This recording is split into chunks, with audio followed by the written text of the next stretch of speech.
Pakistan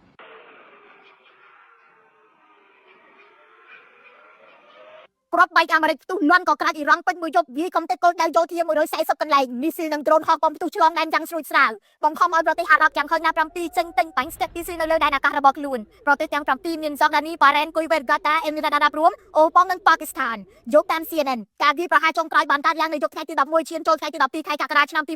2026បន្ទាប់ពីអ៊ីរ៉ង់បានផ្ាច់ត្រង់អាលើនាវាពាណិជ្ជកម្មខុសគ្រាវដែលកំពុងឆ្លងកាត់ច្រកសមុទ្រ Hormuz វិជាការកណ្ដាលអាមេរិកសិនខំបាននិយាយថានេះគឺជាប្រតិបត្តិការវាយប្រហារលើកទី3ក្នុងរយៈពេលត្រឹមតែមួយសប្តាហ៍ដោយផ្ដោតទៅលើមូលដ្ឋានមីស៊ីល drone ប្រព័ន្ធរ៉ាដាននិងហេដ្ឋារចនាសម្ព័ន្ធយោធារបស់អ៊ីរ៉ង់ Reuters និង AP បានរាយការណ៍ថានៅថ្ងៃទី11ខែកក្កដានាវាកុងតឺន័រ GFH Galaxy ដែលមានទង់ជាតិ Zip ត្រូវបានវាយប្រហារនៅច្រកសមុទ្រ Hormuz បណ្ដាលឲ្យឆេះសន្ធោសន្ធៅនិងមាននាវិកម្នាក់បាត់ខ្លួនដោយហេតុការណ៍នេះលោក Donald Trump បានបញ្ជាឲ្យកងទ័ពអាមេរិកបើកការវាយប្រហារសងសឹកអ៊ីរ៉ង់ភ្លាមៗ